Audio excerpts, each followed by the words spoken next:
오순절 23번째 주일에 하나님 우리 아버지와 주 예수 그리스도로부터 은혜와 평강이 여러분들에게 가득하기를 주님의 이름으로 축복합니다. 지난주 21일부터 25일까지 아시아 태평양 선교 컨퍼런스가 네팔 카트만두에서 있었습니다. 이번 컨퍼런스의 주제는 파트너십 선교입니다. 주제 선구는 오늘 신약의 말씀인 고린도전서 3장 9절입니다. 여러 나라들이 좋은 파트너가 돼서 아시아 태평양 지역을 선교하자, 이런 취지의 모임이었습니다. 이번 이 컨퍼런스에서 우리나라에서는 저를 포함해서 10명이 참석했고, 개최국인 이 네팔 중심으로 미국, 인도, 일본, 대만, 태국, 필리핀, 스리랑카, 파키스탄 약 19개 나라의 약 160여 명이 참석을 했습니다. 아시아 태평양 선교 컨퍼런스는 이 지역의 나라들을 선교하기 위한 국제적인 협의 기구입니다. 아시아 쪽 국제 협의 기구인 것이죠. 각 나라의 교회 현실을 보고하고 어느 나라에 어떻게 선교할 것인가를 협의를 합니다. 우리 교단 총회는 이번에 이 네팔 선교에 대한 새로운 비전을 품게 됐습니다. 우리 교회는 물론이고 우리 교단에서도 다른 교회들도 네팔 선교에 대한 비전이 지금까지는 크지 않았습니다. 그런데 이번에 이 컨퍼런스에 가서 네팔 교회 현장을 보고 들으면서 새로운 비전을 갖게 됐습니다. 현재 네팔에 저희 교단에 소속한 교회가 한 37개 교회가 있고, 건물이 없이 예배를 드리는 곳이 상당수가 있다고 했습니다. 37개 교회들이 교단을 만들어서 총회 중심이 돼서 자체적으로 사역자를 양성하고 또 교회를 세우고 있는 겁니다. 놀라운 것은 각 교회들이 교회 11조 50%를 총회에 보내면 총회에서는 이것을 취합해서 미자리 교회 목회자들에게 매월 생활비를 지원을 하고 있다는 겁니다. 상당히 새롭게 들었습니다. 또 저희 총회가 이번에 또 새롭게 본 것 중에 또 하나는 네팔 교인들이 자력으로 교회를 건축하고 있는 모습을 봤습니다. 현재 네팔 동부에는 3개 교회가 건축이 필요하다는 것이고, 또 서부에서는 1개 교회가 지금 건축 중에 있는데, 네팔의 여러 교회들이 헌금해서 땅을 사고 네팔 교회 총회에서, 그러니까 교단에서 우리나라 돈으로 약 100만 원 정도 지원해가지고 교회 건축이 시작이 됐다는 겁니다. 나머지는 현지 교회들, 그곳의 교인들이 자력으로 이제 건축을 하고 있는 겁니다. 물론 건축비가 턱없이 부족하니까 시일이 오래 걸린다는 겁니다. 그래서 제가 이 교회를 완성하는데 얼마 정도 듭니까? 물어보니까 우리나라 돈으로 한 600만 원만 있으면 완공이 된다는 겁니다. 그 말을 듣고 제 가슴이 찡하기도 했습니다. 현재 교회 건물이 없이 예배를 드리는 곳에 교회를 건축하는데 우리나라 돈으로 평균 1,000만 원이면 된다는 겁니다.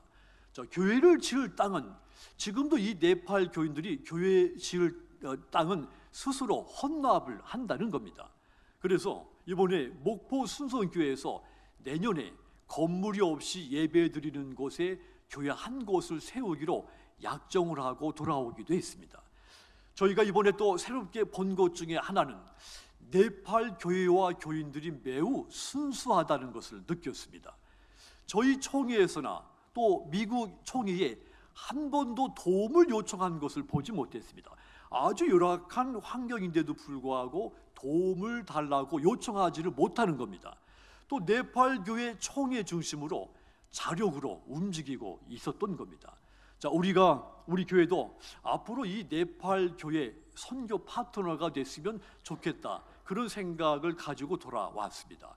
이번에 무명의 한 분의 장로님, 또 여러 권사님들, 집사님들 몇 분이 지원해 주신 그 선교비를 가지고 네팔 교회 총회, 또 필리핀 교회 총회, 그리고 네팔 지방에 있는 한 교회 주일학교에 지원을 해주고 왔습니다.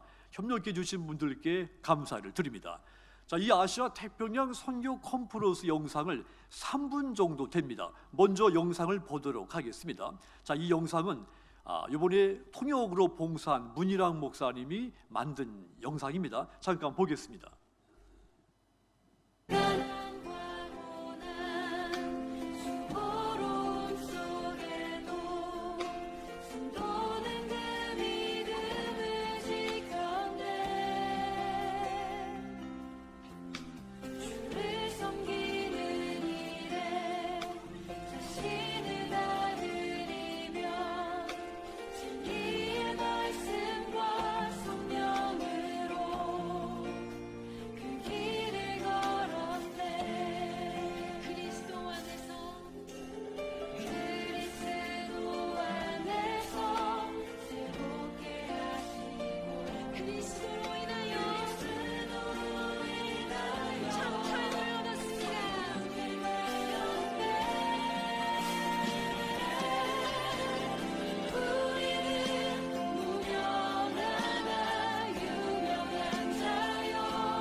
네, 영상 보듯이 잘 마치고 돌아왔습니다.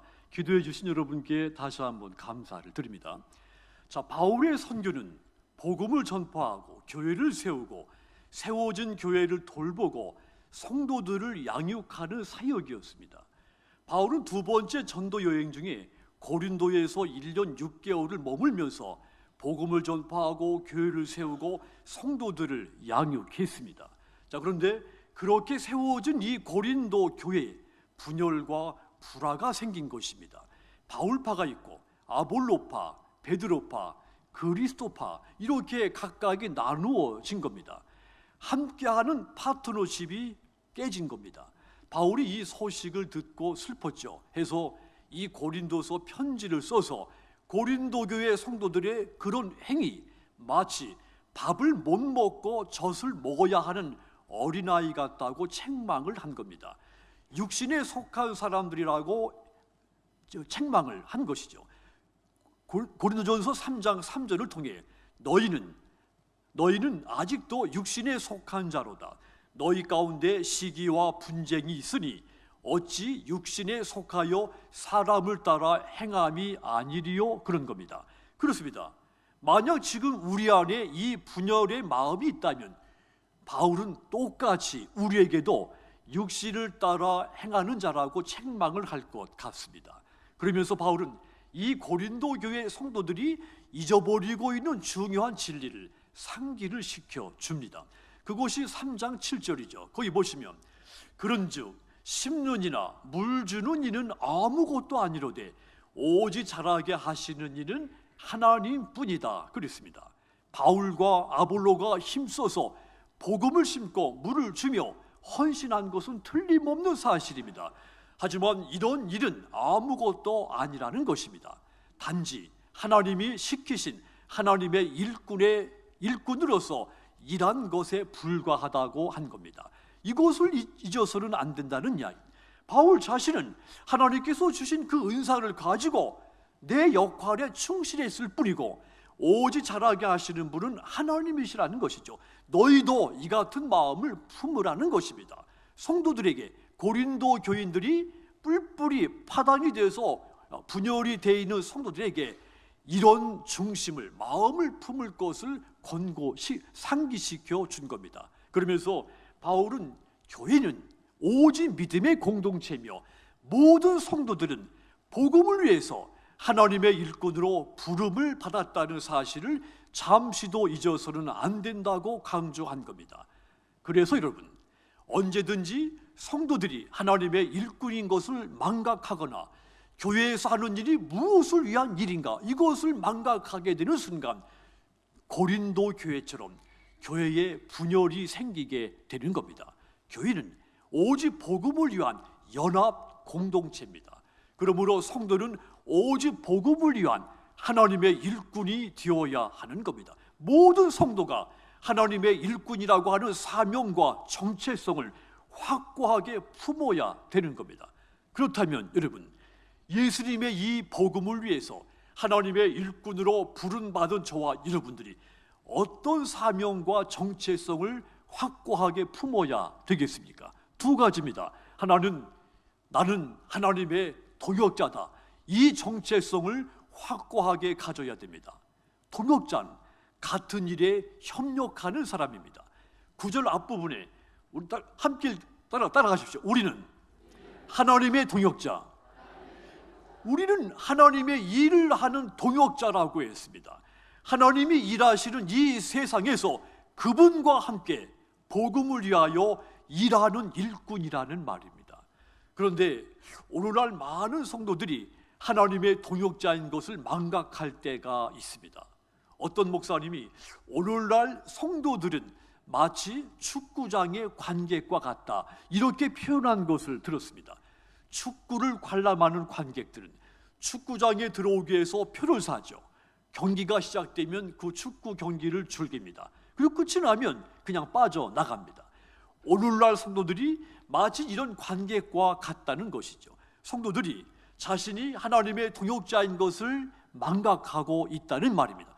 그런데 여러분, 우리는 하나님의 일을 관람하는 관객이 아닙니다. 우리는 신앙 공동체의 교회의 구성원이고 동시에 교회의 사역, 하나님의 사역의 주체들입니다. 그래서 구원받은 우리는 마땅히 하나님의 동역자로 살아야 되는 겁니다. 그러므로 복음을 위해서 하나님의 일꾼으로 부름받은 저와 여러분, 교회를 마치 내 것으로 여겨서는 안 됩니다. 뿐만 아니라 교회를 분열시키는 말과 행동, 그 어떤 것도 행해서는 안 됩니다. 오직 하나님의 일에 헌신하는 동역자로서 협력해야 되는 겁니다. 하나님은 저와 여러분들을 하나님의 동역자로 부르셨다고 했습니다. 하나님은 저와 여러분들을 통해서 하나님 자신의 뜻과 목적이 이루어지기를 원하십니다. 그래서 우리는 그분의 동역자가 돼서 그분의 일을 위해서 함께 협력해야 되는 겁니다. 또한 여러분, 우리는 하나님의 동역자이지만 동시에 다른 사람을 돕는 다른 사람의 동역자이기도 한 겁니다. 이것 또한 망각해서는 안 됩니다. 복음을 위한 교회의 일은 혼자서는 할 수 있는 일이 아닙니다. 하나님은 복음이 전파되도록 한 사람 한 사람을 세워서 서로 협력해서 동역자로 일하게 만드셨습니다. 오늘 구약의 말씀 출애굽기 17장 12절을 보시면 모세의 팔이 피곤하매 그들이 돌을 가져다가 모세의 아래에 놓아 그가 그 위에 앉게 하고 아론과 훌이 한 사람은 이쪽에서 한 사람은 저쪽에서 모세의 손을 붙들어 올렸더니 그 손이 해가 지도록 내려오지 아니한지라 그랬습니다. 애굽에서 이집트에서 해방돼서 가나안 땅으로 가는 이 이스라엘 백성들에게 적이 부딪힌 겁니다. 아멜렉 족속과 전쟁을 하게 된 겁니다. 이스라엘이 수적으로 열세였습니다. 그래서 여호수아가 백성들과 함께 아멜렉과 전쟁을 하고 있을 때 모세는 산 꼭대기에 올라가서 하나님 앞에 간절히 기도하기 시작한 겁니다. 이때 모세가 손을 들면 이스라엘이 이기지만 힘이 없어 손이 내려지면 반대로 아멜렉이 이기는 것입니다. 하나님께서 모세와 동역하고 계셨던 겁니다. 모세가 피곤해서 팔이 자꾸 내려왔을 때 아론과 훌이 모세의 손을 붙들어 올렸다고 했습니다. 그리하여 수적으로 열세인 전쟁인데도 불구하고 여호수아와 이스라엘의 큰 승리로 끝이 나게 됩니다. 하나님이 모세와 동역하셨고 아론과 훌과 모세가 함께 동역했고 여호수아와 백성들이 함께 동역을 한 겁니다. 온 이스라엘이 동역을 한 겁니다. 그리하여 하나님의 뜻대로 이루어진 겁니다. 그렇습니다. 모든 성도들 이 모세와 아론과 훌과 여호수아처럼 하나님의 동역자, 서로에게 동역자가 되어야 하는 겁니다. 그리 되면 하나님의 뜻한 대로, 하나님의 목적한 대로 이루어지는 겁니다. 이제 11월 달이 되면 내년도 우리 교회 사역을 위해서 일꾼들을 세우게 됩니다. 저는 여러분들이 하나님의 동역자가 다 되시기를 바랍니다. 그리고 서로가 서로에게 좋은 동역자가 파트너십이 되기를 간절히 부탁을 드립니다. 그래서 하나님의 동역자이신 여러분들을 통해서 복음을 위한 하나님의 일이 우리 교회 안에 이루어지게 되기를 주님의 이름으로 축복합니다. 또한 두 번째로 우리 모든 성도들은 어떤 확고한 정체성을 가져야 됩니까? 나는 하나님의 밭이며 하나님의 건물, 하나님의 집이라고 하는 이 정체성도 확고하게 품어야 됩니다. 그래야 그를 통해 하나님의 뜻이 이루어지는 겁니다. 9절 하반절 이어서 보시면 너희는 하나님의 밭이요 하나님의 집이라고 했습니다. 바울이 성도들을 가리켜서 하나님의 밭이며 하나님의 집이라고 비유를 한 겁니다. 밭은 농작물이 자라는 바탕입니다. 밭은 스스로 무언가를 할 수 없습니다. 무엇을 심을지, 무엇을 돌볼지는 농부가 결정을 하죠. 농부는 밭의 성질에 따라서, 밭의 특징 따라서 작물을 정해 씨를 뿌립니다. 물이 잘 빠지는 밭에는 감자나 깨를 심든다든지, 물이 잘 빠지지 않는 밭에는 밭벼나 콩을 심는다든지, 이것은 농부가 결정하죠. 그리고 수확을 얻기 위해서 농부는 1년 동안 열심히 일을 합니다.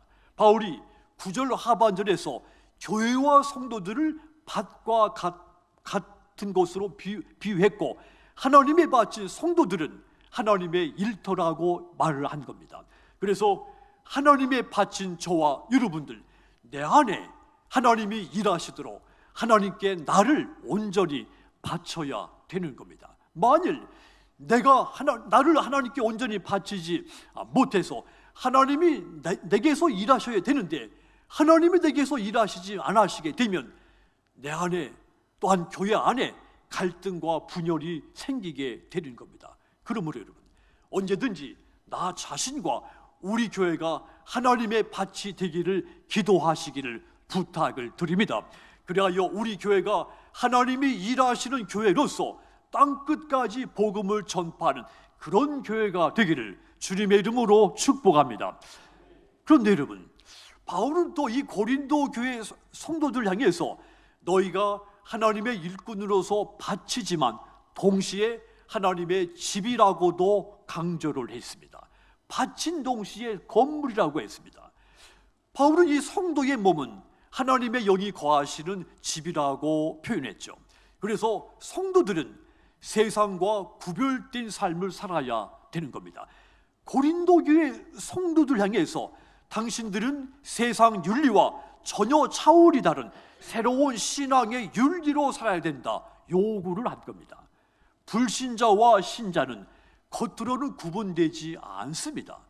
그래서 신자는 겉으로 보이는, 겉으로 구분될 수 있는 삶으로서 하나님의 자녀인 것을, 내가 신자인 것을 증거해 드러내주어야 됩니다. 그런데 이때 중요한 것은 내 삶과 내 신앙의 기초가 무엇인가 하는 것입니다. 바울은 10절에서 자신이 지혜로운 건축자로서 예수님의 기초 위에 자신의 몸을 하나님의 집인 성전으로 세웠다고 했습니다. 중요한 거, 11절에서 말하는 것까지 기초가 바로 예수님이 되어야 한다는 것입니다.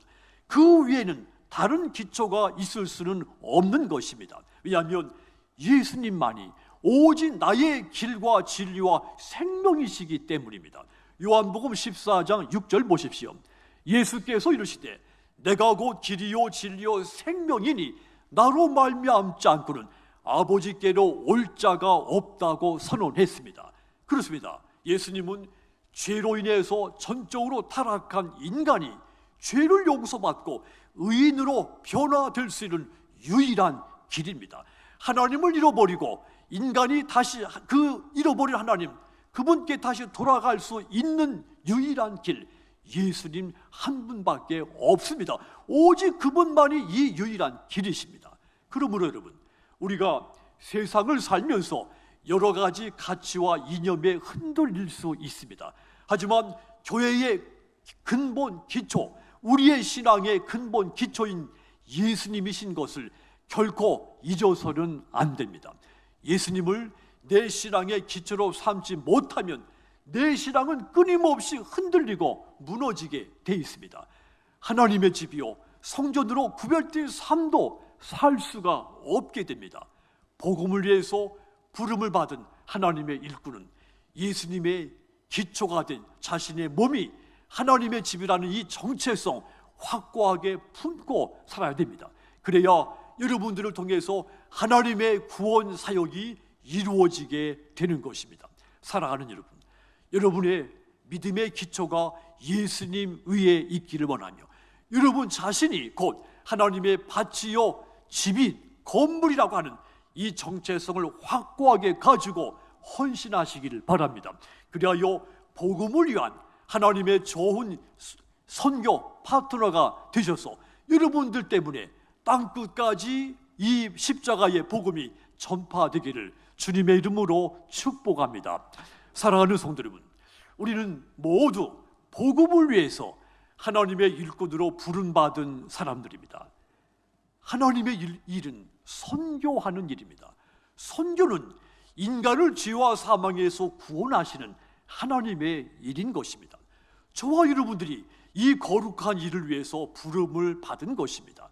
그러므로 늘 나는 하나님의 동역자이며 하나님의 밭이며 하나님의 건물, 집이라고 하는 정체성을 확고하게 가지고 이 하나님의 일을 위해서 죽도록 충성하시기를 부탁을 드립니다. 그리하여 그분으로부터 착하고 충성된 종이라고 하는 칭찬과 함께 영원한 생명의 면류관을 받는 저와 여러분 모두 되시기를 주님의 이름으로 축복합니다. 기도하겠습니다.